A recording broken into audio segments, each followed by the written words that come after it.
ನನಗೊಬ್ಬರು ನಮ್ಮ ಆಡಿಟ್ರು, ಗಣೇಶ್ ಆಡಿಟ್ರ್ ಅಂತ ಒಬ್ರು ಇದ್ದಾರೆ. ಅವ್ರು ಬಂದುಬಿಟ್ಟು ನನಗೆ ಹೇಳಿದ್ರು, ಈ ಥರ ನನ್ನ ವೈಫ್ ಒಬ್ರ ಹತ್ರ ಮೆಡಿಟೇಷನ್ ಕ್ಲಾಸ್ಗೆ ಹೋಗ್ತಾಳೆ, ನಾನು why don't to go to him, ಅವರು ತುಂಬ ಚೆನ್ನಾಗಿ ಲೈಫ್ ಬಗ್ಗೆ ಎಲ್ಲ ಎಕ್ಸ್ಪ್ಲೈನ್ ಮಾಡಿ ಇದು ಮಾಡ್ತಾರೆ ಅಂತ. ನನ್ನ ಫ್ರೆಂಡ್ ಇನ್ನೊಬ್ಬರು ಅವರು ಹೋಗಿ ಇವ್ರನ್ನ ಫಸ್ಟ್ ಮಾತಾಡ್ಸ್ಕೊಂಬಂದಾಗ ನನಗೆ ಬಂದು ಎಕ್ಸೈಟ್ ಆಗಿ ಹೇಳಿದ್ರು, ಅವ್ರು 5 ದಿನ ಕ್ಲಾಸ್ ಅಂತೆ, 5th ಡೇ ಅವ್ರು ದೇವ್ರು ತೋರಿಸ್ತಾರಂತೆ ಅಂತ. ನಾನು 5ನೇ ದಿನ ದೇವ್ರು ತೋರಿಸ್ತಾರಾ, ಹೆಂಗೆ ಗುರು ಇದು ಅಂತ. ಬಾರಪ್ಪ ನಿಂಗೆ ಗೊತ್ತಿಲ್ಲ, ಇದೇ literally that was the word. ಆವಾಗ ನಾನು ಇವ್ರು ನೋಡೋಕೆ ಹೋಗಿದ್ದು. ನೋಡೋಕೆ ಹೋದಾಗ ಒಂದು ಮನೇಲಿ ಸಿಂಪಲಾಗಿ ಸುಮ್ಮನೆ ಕೂತಿದ್ರು, ಒಂದೇ ಸಣ್ಣ ಬುಡ್ಡಿ ಬಲ್ಪು, ಯಾವುದೋ ಒಂಥರ ಚೇರು, ಹಿಂಗೆ ಕೂತಿದ್ರು ಮನೇಲಿ. ಅಲ್ಲೆಲ್ಲ ಒಂದು 4-5 ಬೆಕ್ಕು ಓಡಾಡ್ತಾ ಇದೆ. ಇದೇನಪ್ಪ ಈ ಥರ ಜಾಗದಲ್ಲಿ ಇದ್ದಾರೆ, ಇವ್ರು ದೇವ್ರು ತೋರಿಸ್ತಾರ ನಮಗೆ ಅಂತ ಫೀಲ್ ನಾನು.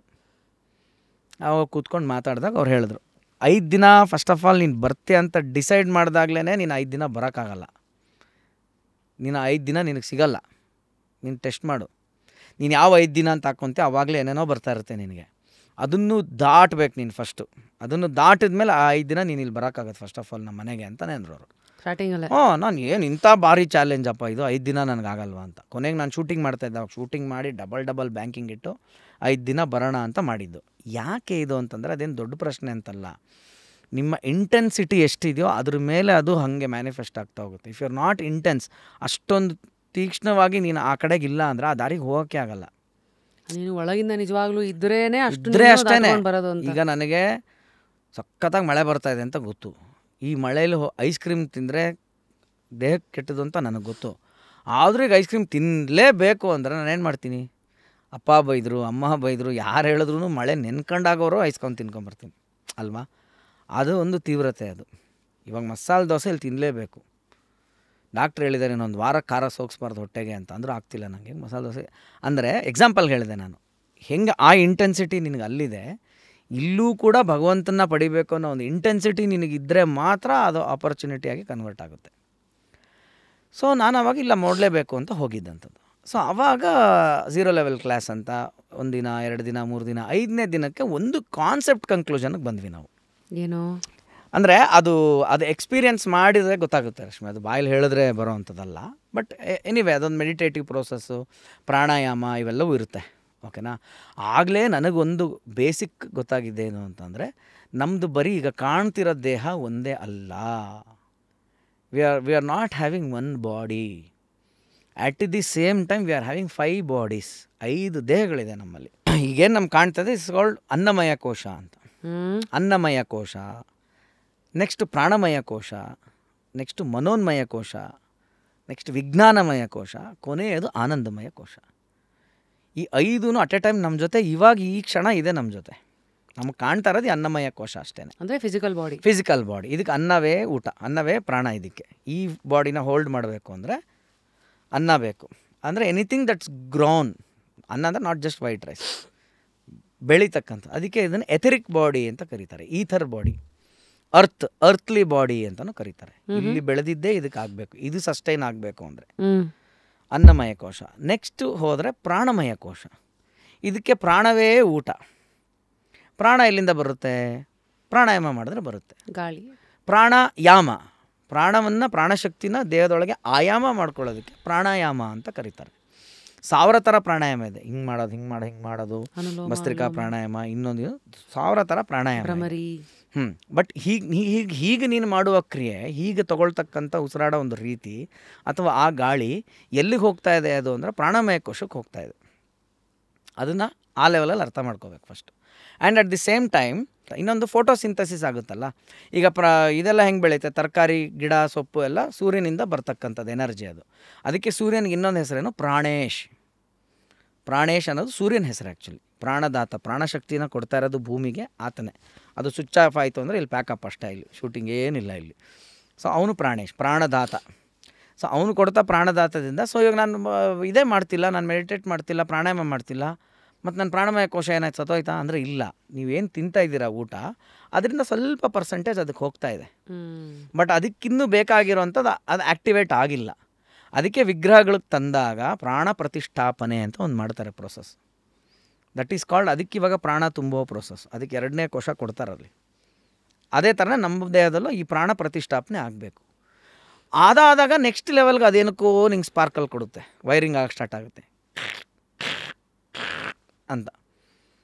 ಆ ಮೆಡಿಟೇಷನು. ಇವಾಗ ಕಣ್ಣು ಮುಚ್ಚಿ ನಂಗೆ ಎಲ್ಲ ಕಪ್ಪೆ, ನಂಗೆ ಇಲ್ಲೇನು ಕಾಣ್ತಾ ಇಲ್ಲ, ಏನೂ ಇಲ್ಲ ಅಂತೀವಲ್ಲ, ಸ್ವಲ್ಪ ಈ ವೈರಿಂಗ್ ಕೊಟ್ಟ ತಕ್ಷಣ ಅಲ್ಲೊಂದು ಚಕ್ಕಂತ ಲೈಟ್ ಆನ್ ಆಗುತ್ತೆ, ಅಲ್ಲೊಂದು ಸ್ಕ್ರೀನ್ ಓಪನ್ ಆಗುತ್ತೆ. That is third I. ಅಲ್ಲಿ ಮೆಸೇಜಸ್ಸು, ವೀಡಿಯೋಸು, ರೀಲ್ಸು, ವಾಟ್ಸಪ್ಪು ಪಾಪ ಸ್ಟಾರ್ಟ್ ಆಗುತ್ತೆ. ಯಾವುದ್ರದ್ದು? ಯಾವುದ್ರದ್ದು ಅನ್ನೋದೇ ಮುಖ್ಯ. ಅದಕ್ಕೆ ಅದರದ್ದೇ ಆದ ಲ್ಯಾಂಗ್ವೇಜ್ ಇದೆ, ಅದಕ್ಕೆ ನಾನು ಹೇಳಿದ್ದು ನನ್ನ ಅನುಭವಕ್ಕಿರೋದು ಮಾತ್ರ ನಾನು ಹೇಳ್ತೀನಿ. ಮತ್ತು ಇನ್ನೊಂದು ಆ ಕಡೆ ಒಂದು ಪ್ರಪಂಚ ಇದೆ ಅಂತ ನನಗೆ ಅದು ಅನುಭವಕ್ಕೆ ಬಂದಿರೋದಕ್ಕೆ ನಾನು ಹೇಳ್ತಾ ಇರೋದು. ಇಷ್ಟೆಲ್ಲ ಆದ್ಮೇಲೆ ದಾಟದ್ಮೇಲೆ ನೆಕ್ಸ್ಟು ಆ ಕಡೆ ಪ್ರಪಂಚ ಅಂದರೆ ಸಮಥಿಂಗ್ ಬಿಯಾಂಡ್ ದಿಸ್ ಅಂತ, ಒಂದೇ ಲಿಮಿಟ್ ಅಂತ ಅನ್ಕೊಂಡ್ರೆ ಅಲ್ಲಿ ಕೂತಿದ್ರೆ ಅಲ್ಲ ಅಂತ, ಬೇರೆ realm, what ever it is. Next ಬೇರೆ ಇದೆಯಪ್ಪ, ಆಟ ಇನ್ನೂ ಇದೆ, ಇದೊಂದೇ ಅಲ್ಲ. ಸೊ ನಮ್ಮ ಪ್ರಶ್ನೆ ಇವತ್ತಿನ ಪಾಡ್ಕಾಸ್ಟ್ ಅಂತಲ್ಲ, ನಮ್ಮ ಜೀವನ, ನಮ್ಮ ಹೋರಾಟ, ನಾವು ಎಲ್ಲವನ್ನು ಮಾಡ್ತಾ ಇರೋದು ಎಲ್ಲ ಬರೀ ಅನ್ನಮಯ ಕೋಶಕ್ಕೆ ನಾವು ಫಿಕ್ಸ್ ಆಗ್ಬಿಟ್ಟಿದ್ದೀವಿ. ಮೇಕಪ್ ಹಾಕೋ, ಊಟ ಮಾಡು, ಡ್ರೆಸ್ ಹಾಕೋ, ಓಕೆನಾ, ಮನೆ ಕಟ್ಕೋ, ಕಾರಲ್ಲಿ ಓಡಾಡು. ಏನು ಮಾಡ್ತಾಯಿದ್ದೀವಿ, ಈ ಅನ್ನಮಯ ಕೋಶ ಹುಟ್ಟಿ ಅನ್ನಮಯ ಕೋಶ ಮತ್ತು ಮಣ್ಣಿಗೆ ಹೋಗೋವರೆಗೂ ಇದನ್ನು ಎಷ್ಟು ಕಂಫರ್ಟಬಲ್ ಇಡೋಕ್ಕೆ ಸಾಧ್ಯನೋ ಅಷ್ಟು ಕಂಫರ್ಟಬಲ್ ಆಗಿ ನೋಡೋದೇ ನಮ್ಮ ಜೀವನದ ಧ್ಯೇಯ ಆಗೋಗಿದೆ. ಹಾಗಾದ್ರೆ ನಾವು ಅದಕ್ಕೆ ಹುಟ್ಟಿರೋದ ನಾವು ಅಂತ ಅನ್ನೋರು ಸೋ ಕಾಲ್ಡ್ ನೋ. ನಮ್ಗೆ ಯಾಕೆ ಈ ನಾಲೆಡ್ಜ್ ಅಂತ ದೇವ್ರು ಕೊಟ್ಟಿದ್ದಾನೆ? ಹಂಗೆ ಬರೀ ಈಟಿಂಗು, ಬ್ರೀಡಿಂಗು, ಸರ್ವೈವಲ್ ಆಗಿದೆ. ನಮಗೂ ಪ್ರಾಣಿಗೂ ವ್ಯತ್ಯಾಸ ಏನು ಬಂತು? ಯಾಕೆ ಬುದ್ಧಿಶಕ್ತಿ ಬಂತು? ಯಾಕೆ ಜ್ಞಾನ ಇದೆ? Why challenges are more for you than animal?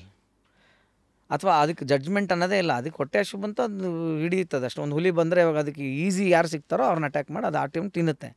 Full ತಿಂದಿರೋ ಹುಲಿ ಪಕ್ಕ ಓಡಾಡಿ, ಹೆಬ್ಬಾವು ಪಕ್ಕ ಓಡಾಡಿ, ಅದ್ರ ಪಕ್ಕ 6 ತಿಂಗಳು ಮಲ್ಕೋಬೋದು. ಹೆಬ್ಬಾವು ಪಕ್ಕ ಅದೇನು ಮಾಡಲ್ಲ ಅದು, ಯಾಕಂದ್ರೆ ಅದ್ರದ್ದು ಮ್ಯಾಟ್ರ್ ಇಸ್ ಡನ್ ಅಷ್ಟೇ. ಬಟ್ ಮನುಷ್ಯ ಹಂಗಲ್ಲ, ಅವ್ನಿಗೆ ಬೇರೆ ಇದೆ, ಬಿಕಾಸ್ ಅವ್ನಿಗೆ ಬುದ್ಧಿ ಇದೆ. ಅದಕ್ಕೆ ಅವ್ನು ಡೇಂಜರಸ್ ಪ್ರಾಣಿ ಅಂತ ಕರೆಯೋದು. But this is also great opportunity ಅವ್ನು ಮನುಷ್ಯನಿಗೆ. ಅದಕ್ಕೆ ಕನಕದಾಸು ಪುರಂದಾಸರು ಹೇಳೋದು, ಮಾನವ ಜನ್ಮ ಬಲು ದೊಡ್ಡದು, ಇದು ಅಲ್ಲಗಳೇ ಬೇಡರು ಹುಚ್ಚಪ್ಪಗಳಿರ ಅಂತಾರಲ್ಲ, ಇದಕ್ಕೋಸ್ಕರನೇ. ಯಾಕಂದರೆ ಇವಾಗ ಈ ಕೋಶ ಇದೆ, ಹಿಂಗೆ ವರ್ಕ್ ಆಗುತ್ತೆ, ಅದೆಲ್ಲ ನಾವು ಡಿಸ್ಕಸ್ ಮಾಡ್ತಾಯಿದ್ದೀವಿ, ಅದು ಯಾರಿಗೂ ಅರ್ಥ ಆಗ್ತಾಯಿದೆ. ಇದೆಲ್ಲ ನಾವು ಪ್ರಾಣಿ ಪಕ್ಷಿ ಗಿಡ ಮರಗಳ ಅರ್ಥ ಮಾಡ್ಸೋಕ್ಕಾಗುತ್ತಾ? So you have an opportunity to exit from here, don't get stuck in the cycle. Cycle. ಯಾಕೆ? ಅನ್ನಮಯ ಕೋಶ ಅಂತ ಬಂದಮೇಲೆ ಇದಕ್ಕೆ ಸಫರಿಂಗು ಕಟ್ಟಿಟ್ಟು ಬುತ್ತಿ. ನೀನು ಎಷ್ಟೇ ಮಾಡ್ತೀನಿ ಅಂದರೆ ಇದಕ್ಕೆ ಕಟ್ಟಿಟ್ಟು ಬುತ್ತಿ. ಅದು ಇವತ್ತಲ್ಲ ನಾಳೆ ಅಷ್ಟೇ. ನನಗೆ ಇವತ್ತು ಕಷ್ಟ ಇದೆ, ನಿಂಗೆ ನಾಳೆ ಬಂದೇ ಬರುತ್ತೆ. ಓಕೆ, ನಿನ್ನ ಹತ್ರ 1000 ಕೋಟಿ ಇದೆ, ಫಿನಾನ್ಷಿಯಲ್ ಕಷ್ಟ ಬರದೇ ಇರ್ಬೋದು, ಬಟ್ ನಿನಗೆ ವಯಸ್ಸಾಗುತ್ತೆ, ಮುಪ್ಪು ಬರುತ್ತೆ, ಅನಾರೋಗ್ಯ ಆಗುತ್ತೆ, ನೀನು ಯಾವತ್ತೊಂದಿನ ಸಾಯ್ತೀಯ. ಇದಿದ್ದೇ ಇದೆ, ನಿನಗೂ ಇದೆ, ನನಗೂ ಇದೆ ಅಂದಮೇಲೆ ನನಗೂ ಅವ್ನಿಗೆ ಏನು ಡಿಫ್ರೆನ್ಸ್? ಹಂಗಾರೆ ಇರೋವರೆಗೂ ಅವನೇನೋ ಸ್ವಲ್ಪ ಚೆನ್ನಾಗಿದ್ದ ಅನ್ನೋದು ಬಿಟ್ಟರೆ ಬೇರೆ ಏನು ಪುರುಷಾರ್ಥ ಸಾಧನೆ ಆಯಿತು? ಇದೆಲ್ಲ ಹಾಂಟ್ ಮಾಡೋಕ್ಕೆ ಸ್ಟಾರ್ಟ್ ಮಾಡ್ತು ನನಗೆ. ನಾಟ್ ಜಸ್ಟ್ ಅದು ಮಿಸ್ಸಿಂಗ್ ಪೇಜಸ್ ಅಲ್ಲ, ಚೈಲ್ಡ್ ಆರ್ಟಿಸ್ಟ್ ಆಗಿದ್ದ ಹಿಂಗೆ ಇವಾಗ ಅದೊಂದೇ ಅಲ್ಲ, ಅಲ್ಲಿಂದ ಲೀಡ್ ತೊಗೊಂಡು ನಾನು ಇದ್ರ ಹಿಂದೆ ಬಿದ್ದೆ. ಹಾಗಾಗಿ ಈ ಸಿಲೆಬಸ್ಸು, ಈ ಮಾಸ್ಟರ್ಗಳು ನನಗೆ ಸಿಗ್ತಾ ಹೋದರು ನನ್ನ ಜರ್ನಿಯಲ್ಲಿ. Wake up to fresh ideas. Repose. If you can help us understand ಅದೆರಡು ಇನ್ನೊಂದು, because I am curious now. Yes, ಅನ್ನಮಯ ಕೋಶ ಆಯ್ತು, ಪ್ರಾಣಮಯ ಕೋಶ. ನೆಕ್ಸ್ಟ್ ಮನೋನ್ಮಯ ಕೋಶ. ಮನೋನ್ಮಯ ಕೋಶಕ್ಕೆ ಯೋಚನೆಗಳೇ ಊಟ. ಅದಕ್ಕೆ ಏನಾದ್ರು ಥಿಂಕ್ ಮಾಡೋಕ್ಕೆ ಬೇಕು, ಏನಾದ್ರು ವಿಷಯ ಬೇಕು, ಏನಾದ್ರು ಬೇಕು ಅದಕ್ಕೆ. ಇಲ್ಲ ಅಂದ್ರೆ ಅದು ಸುಮ್ಮನಿರಲ್ಲ, ಸುಮ್ಮನಿರೋಕ್ಕಾಗಲ್ಲ ಅದ್ರ ಕೈಯಲ್ಲಿ. ಅದೇ ಆಲೋಚನೆಗಳೇ ಅದು ಊಟ. ಸರಿ. ವಿಜ್ಞಾನಮಯ ಕೋಶಕ್ಕೆ ಹೊಸ ನಾಲೆಡ್ಜ್ ಸೀಕಿಂಗ್ ಅದರ ಊಟ.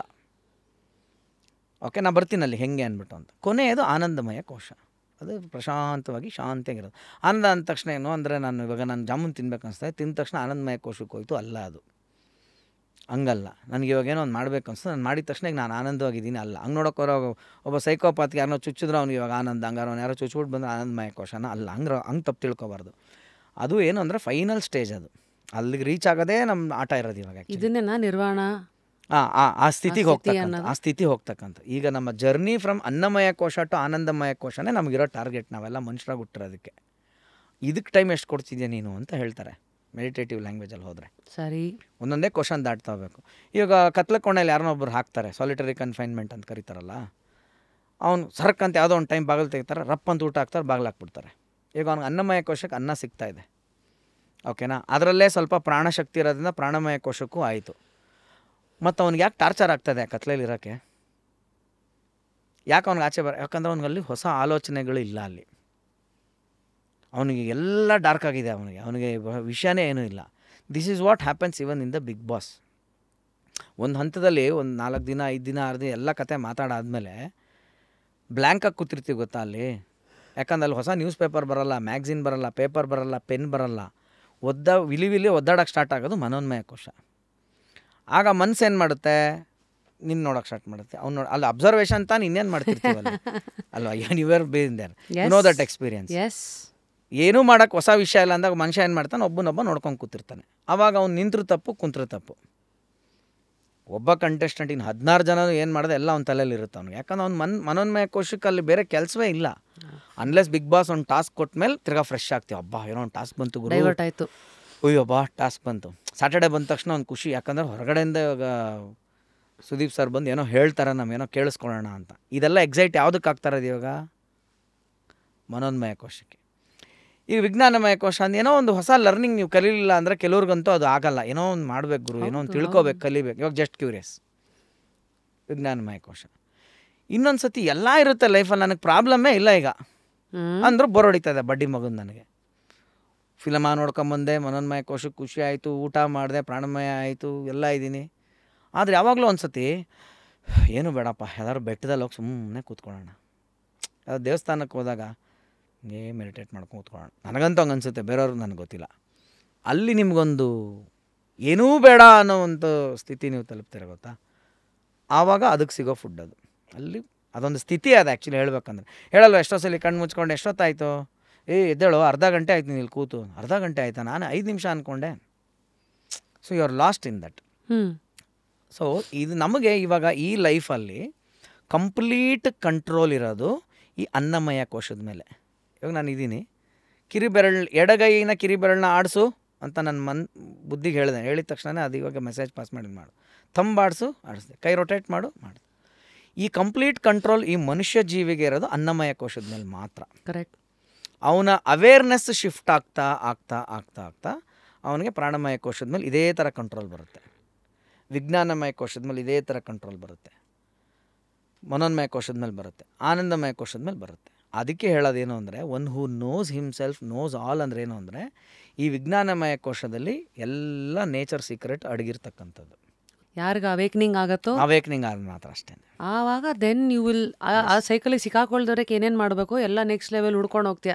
ಇದು ಹೆಂಗಾಯ್ತಂದ್ರೆ ಈಗ ಫಸ್ಟ್ ಫ್ಲೋರಲ್ಲಿ ಸಿಕ್ಕಾಕೊಂಡಿದ್ಯಾ, ಇಷ್ಟೇ ಆಟ ಅಂದರೆ ಈ ಮತ್ತೆ ಫಸ್ಟ್ ಫ್ಲೋರಲ್ಲೇ ರೌಂಡ್ ಹೊಡಿತಾ ಇರ್ತೀಯ. Next second, third, fourth, fifth Anand Guruji ಬಂದಾಗಿದ್ದೇನೆ ಹೇಳಿದ್ರು.